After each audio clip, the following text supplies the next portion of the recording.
UCLA announced Sunday it created a new campus safety position, allowing protests and criticism over a delayed police response. The school is set to resume normal operations today.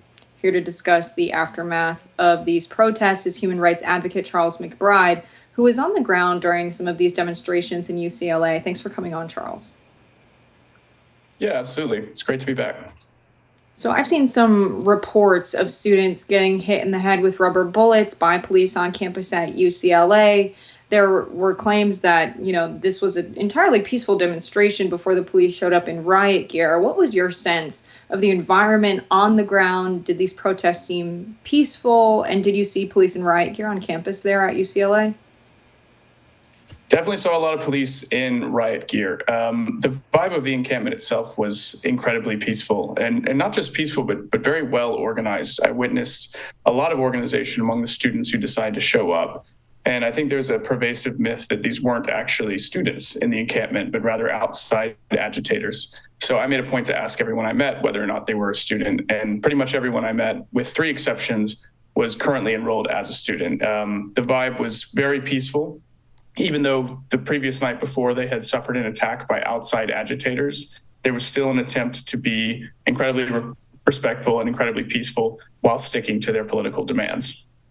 You say peaceful, although of course I saw, and I agree with that characterization. However, I did see areas of the campus where the protesters had barred students from the other political persuasion or visibly Jewish students from entering their midst. I think that took place at a library and a public space where there was video footage. Obviously, if the protesters are stopping other people from moving about the campus, at some point, is not law enforcement going to have a response? So I personally witnessed several Jewish students being admitted into the camp. So I can tell you from personal eyewitness experience that they were not barring Jewish students from the camp for being Jewish. They were preventing some people from being in the camp if they were not in support of the cause, and they were trying to vet people because the night previously they had been attacked by sort of pro-Zionist, pro-Israeli agitators from outside. As for barring off windows and doors and that sort of thing, I think there's this pervasive discussion that property damage is something that we need to be really concerned about, and that is unconscionable and somehow beyond the pale. For these students to engage in property damage. And to those people, I would say that if you're upset about property damage on American campuses in temporary illegal encampments, then you're going to be even more upset when I tell you about the permanent illegal settlements in the West Bank by Israelis. So this is what these students are trying to bring to light, and this is why they're camping out on these encampments across the universities in the U.S. A lot of these volunteer medics that are at the protests have given statements to the press. The LA Times reported on this, that there were delays in medical treatment, reaching these protesters, but also the violence was initiated by the police, right? Some people are categorizing property damage or barring people in buildings, preventing the flow of traffic on campus as violence. I mean, my definition of violence means people are getting hurt. And it sounds like that's only happened from the police use of flashbangs and rubber bullets and other kinds of, crowd dispersing technology that creates smoke and people have asthma. But very concerning, the brain bleeds caused by rubber bullets, shots to the head. What's your take on the narrative coming out saying that the protesters initiated violence? I think that's frankly completely ridiculous. I spent all of Wednesday inside that camp, leading all the way up to the police coming in and dispersing it. I did not see a single weapon in the entire camp. There were defensive implements such as helmets and shields that were being made and dispersed, but the students were not jonesing for a fight with the police. If anything, they were prepared for what was going to happen, and they understood that the police were going to respond with overwhelming violence, which they did, shooting indiscriminately into the crowd with rubber bullets and using tear gas and implements like that against, protesters who up to that point had been very peaceful. And then the images that come back are as soon as the police assault the line, then they are defending themselves by trying to push the police back. But no, there was no violence that was initiated by the encampments. Quite to the contrary, there was violence that was initiated on them at several points. Well, I mean, again, just to disagree with that in part, I I hear you on the protest not being particularly violent, and I don't at all co-sign the police response necessarily.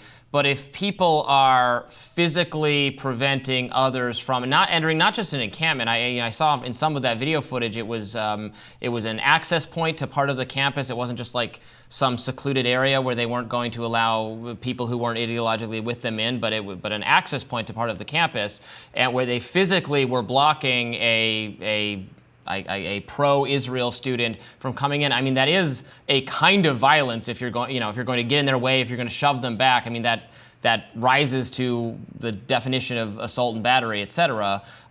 Is that not, if the protesters are going to practice that tactic, is it not at some point going to result in there having to be a physical effort on the other side? I'm interested in your categorization of that as violence, especially when the student who is a well-known Zionist agitator who circulated that viral video of being prevented access to the campus explicitly approves of Israel's genocidal actions in Gaza, which I think most of us would agree are very violent. The fact that the encamped students decided to not allow him to access the encampment the day after pro-Zionist agitators with inside knowledge of the camp had violently assaulted it, I think is perfectly appropriate.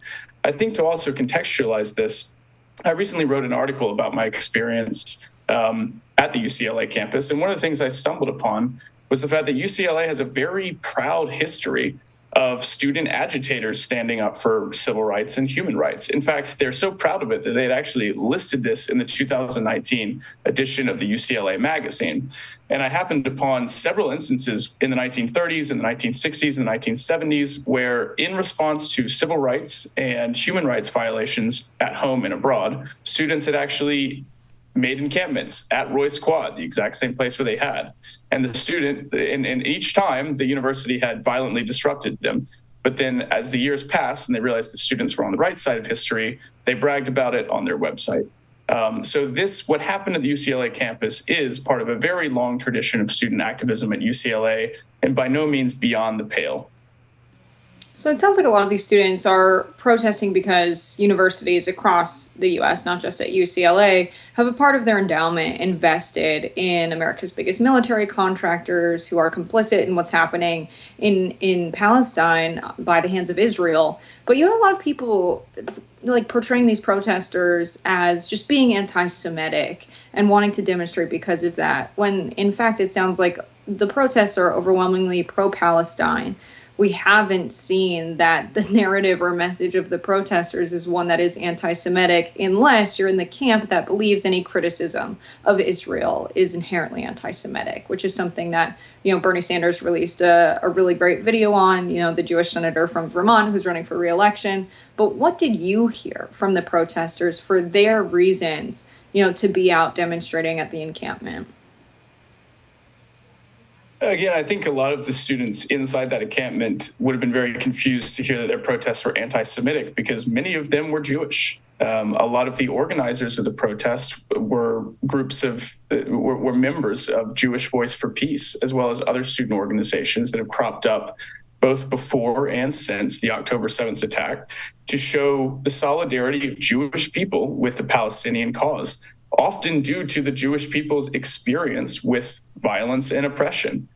And I think that this narrative that anti-Semitism and anti-Zionism are the same thing is incredibly damaging, not just to the ability to have a public discourse about Israel's action, but also to the safety of Jewish students. If you have a genocidal regime that says that all of its actions are being taken out on behalf of Jewish people, and that any criticism of that is anti-Semitic, well, then I think you're going to see a rise in what they consider to be anti-Semitism, as well as a rise of authentic anti-Semitism for people who wrongfully associate Jewish people with the Israeli regime, which again gets confusing when the Israeli regime says that everything it does, it's doing on behalf of Jewish people. So personally, I did not witness anything anti-Semitic. It was an incredibly peaceful and affirming and diverse gathering.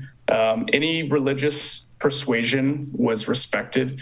There were multiple ethnic groups represented, multiple nationalities. Everything across the racial, religious, and gender spectrum was represented inside this camp, and it was a beautiful image of unity in response to an ongoing genocide. And it had nothing to do with hatred of the Jewish people. Charles, thank you so much for joining us. Thanks for having me.